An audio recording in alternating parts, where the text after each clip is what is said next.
Hey, chosen ones, how's it going? I just wanted to do a quick video here. I just left the gym, and I was thinking big time and digging up in my spirit, and God was talking to me and telling me a few things. And one thing that I understand is that every time that you begin to do better, chosen one, every time you try to do better and you start opening your heart and your mind and your eyes to new things, and you want to make them changes to do better in your life, the devil will send attacks at you. And that's something that I got awoken to big time recently. The devil is going to send attacks to you, and a lot of times when the devil sends these attacks at you, it's always going to be in a form that is your downfall or your weakness. Okay? So I want you to really pay attention next time that you're trying to level up, and pay attention to the things that are trying to hold you back. Okay? So let me give you an example here. So I don't know if you guys have watched any of my videos before, but as long story short, so my mother passed away when I was a young boy, and she was the only person I had. Okay, she was my rock.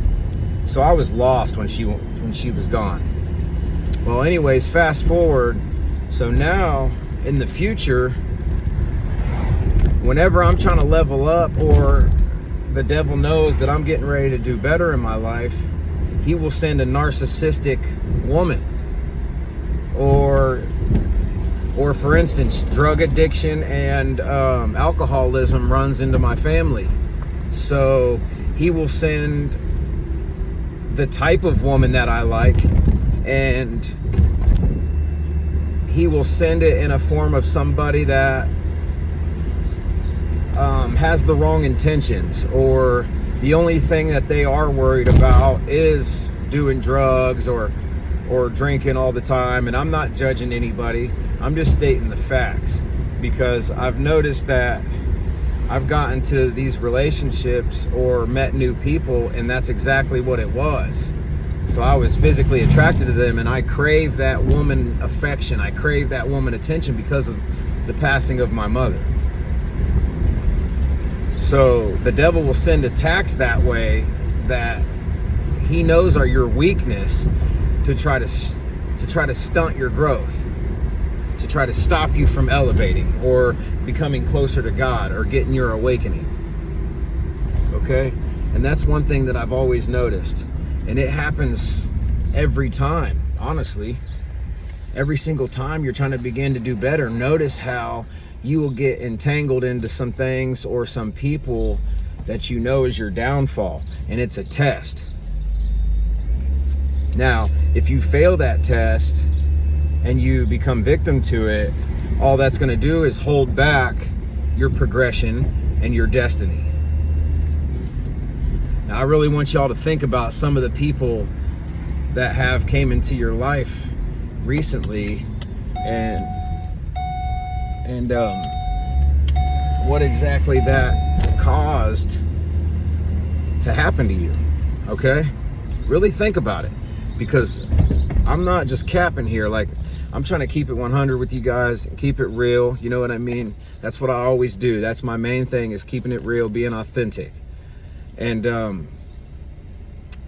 so I kind of always had that feeling. I knew that, and something was off. And then eventually I got an awakening. It's called a spiritual awakening. I don't know if any of you have ever had one, but it usually comes at the lowest moment of your life, or when something very heartbreaking is happening to you and you don't know where to turn. That's when that usually happens, okay? And I want you to understand, like, this is part of my journey and part of my awakening. All right, so this is what happened to me. During COVID season, right before COVID season, I was definitely going down a wrong path, and I was doing good too, but I was going down a wrong path where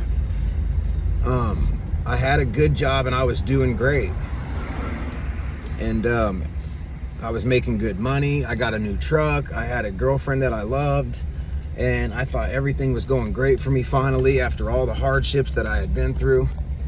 Okay, and then the devil sent one person in my life. One person. And they introduced me to my past downfall, which was painkillers. Okay?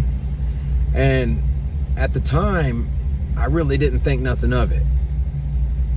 Needless to say, he gave me a couple of these painkillers, and that planted the seed. All right? That planted the seed. I didn't think nothing of it, but those couple turned to a couple more, and a couple more, and then a couple more. And the next thing you know, I was back on them. And I hadn't done these things in, I'd say at least 5 or 6 years. I hadn't touched any type of painkiller. And it was at the time where I was doing the best in my life that I had ever done. And I worked so hard to get there. Well, fast forward, right around COVID time, when COVID hit, right around when COVID hit, I had the good job that I had was beginning to treat me unfairly, and I was getting tested in every way. Well, I ended up losing my job after 7 years of working there. I got fired unjustly during COVID. And during COVID, if anybody remembers that, it was very hard to find a stable job at that time because everything was shutting down, everybody was laying off and things like that. Okay? So I lost that job and it hurt me severely. And well, I couldn't really find a job at that time because no one was hiring. Everything was shut down. So I filed for unemployment, and I'm waiting for unemployment, and I slowly started to struggle more and more because at my job I was making $26 an hour, and which is pretty good money. And at the time it was more money than I had ever made in my life. And so my lifestyle still fit that $26 an hour. Like my bills and my living expenses and the things that I had were based off of that $26 an hour, right?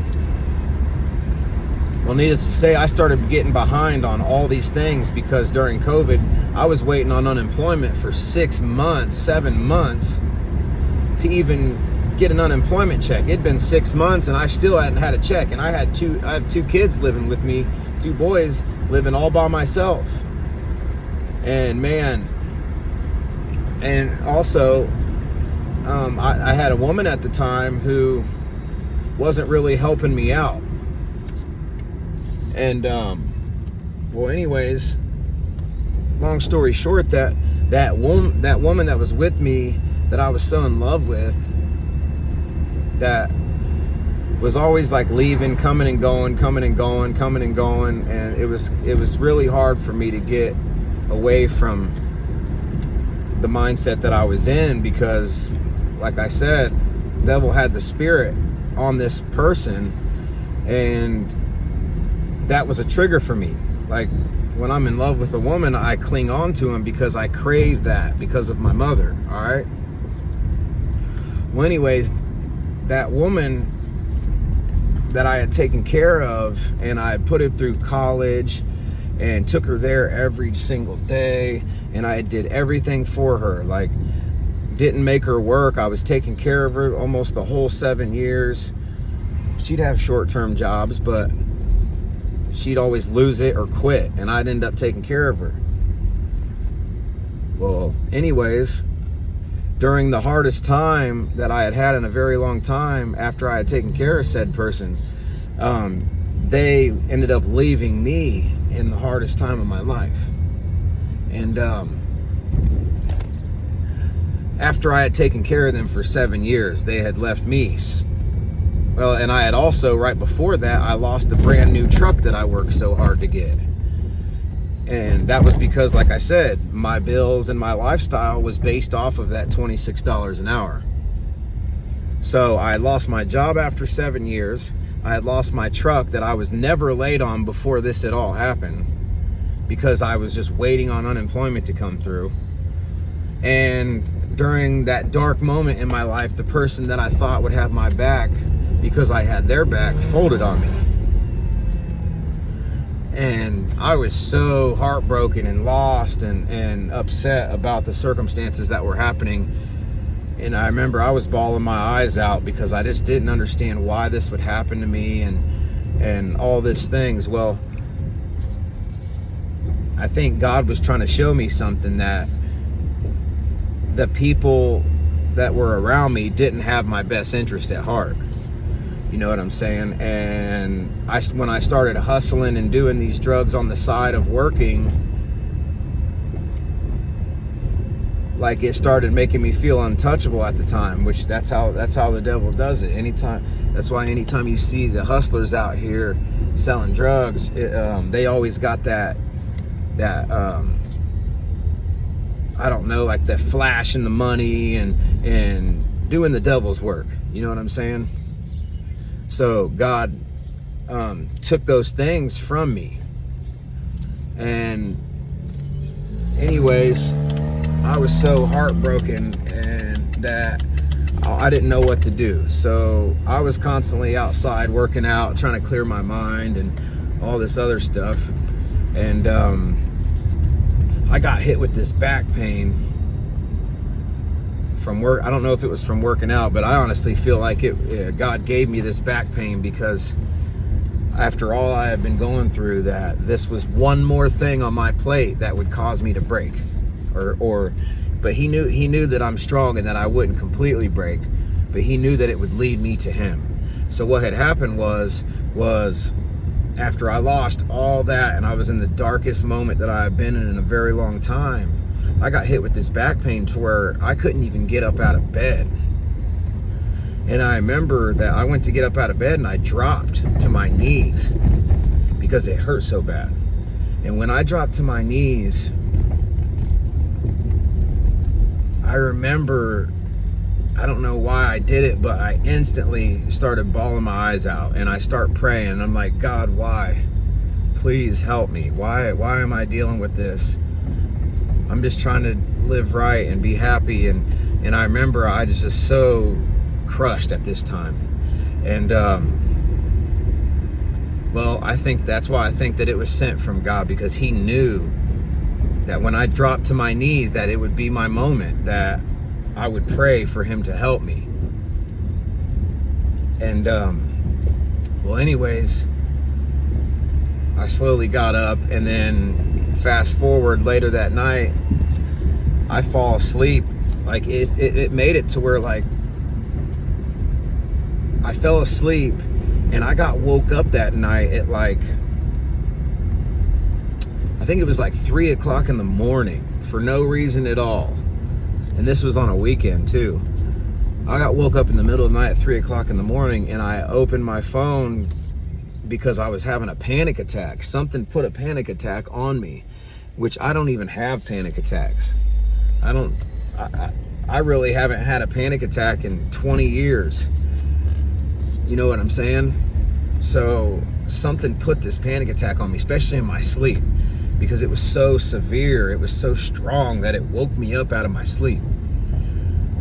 Well, God knows what I do when I panic. I grab my phone, because if I'm by myself, I'll grab my phone in case I need to call 911, or maybe I can scroll and look for something that'll clear my mind, okay? So I grab my phone at 3 o'clock in the morning and I open it, and the first thing that's there is a video from God that I had never even heard of. This person that popped up on my phone on YouTube. I wasn't even on YouTube. And this video was titled, "Devil, You Held Me Long Enough." And as soon as I seen that video, boy, that hit me like a ton of bricks. It hit me like a ton of bricks, because this was the same night that I had dropped to my knees and I prayed for God to please help me and give me an understanding. And then I see a video that says, "Devil, you've held me long enough." Okay, well, this was an hour-long video. It's 3 o'clock in the morning. I watched every single hour of this video, and I was engaged because it was like this video was talking straight to me, man. And it was literally explaining every single thing that I was feeling and that I had gone through, and all the things that I was holding on to that I needed to let go. And I'm just sitting there bawling my eyes out at 3 o'clock in the morning. I watched the whole hour-long video. Okay? Now, people that's never had nothing like this happen won't understand, or maybe we'll call it crazy. But I'm telling you, one day that you will probably happen. It'll probably happen, especially if you're one of them people that's trying to grow and do better, and you know that you're a good person, and you've went through so much in your life, and you've been hurt so many times your whole life, and you've never understood why you always felt like you were the outcast or the black sheep. That means that you were a chosen one. There was always something special about you, and that means that God is working through you. Even if you're not looking for him, he'll come find you. Okay? So I want you guys to know that. I want you guys to know that, and never give up. And I hope that you guys don't have to go through as much as I went through to have that spiritual awakening. But a lot of times us humans don't believe in things like that until we're low enough, or we go through something so hard and heartbreaking that we don't know what to do or where to turn. And without those hardships like that, we would never find God. Think about it. At the lowest time in your life, when you were at your most broken and hurt, what did you do? Chances are you cried and prayed and talked to God like, why? Please, God, why? And even if nobody's ever taught you to do that, you did that. And that's kind of odd, don't you think? And that's God, man. That's how he works. In the hardships, he works miracles. All right? So I just wanted to tell this story so that you guys could understand about my spiritual awakening that I had and what led me to God. And I just want you to know that when you start to do better and you're trying to focus on learning who God is more and what he has for you and your destiny and things like that, that you will have serious spiritual attacks, that the devil will send the things that has always held you back before to stunt your growth, to stop you from getting closer to God. That way, because he knows that you're special. The devil knows that you're special, and that people look up to you as a chosen one, and that if you learn who God is and you become that vessel, that you will teach many, many others, and you will heal many others, and you will lead many others to that path. And of course, he doesn't want that. All right? So I want y'all to be very woke, man. Be very woke and pay attention to the hardships that you have, and think about it. Really think about it. Like, while you think it's always the same repeated pattern that happens over and over and over and over. Like if you always get with some dude that cheats on you and beats on you or whatever, and it just keeps happening. It seems like you keep getting the same thing in different people. The reason that is because that is the attack on you. That is stopping you from being your best self, from being that person that you are meant to be. So that's why I keep saying separation is preparation. That you need to fall back and grow internally and focus on God and see what he says to you, because he will talk to you if you go searching. All right? So I'm just hoping that this can help heal somebody and help teach somebody of what I went through, and hope I can open your eyes to new things, and that maybe you can use it in your life. Okay? So happy Saturday, y'all, and God bless you. There's an ambulance coming. So I hope you guys have a blessed day. I love you, man. Stay blessed, Flaming Family.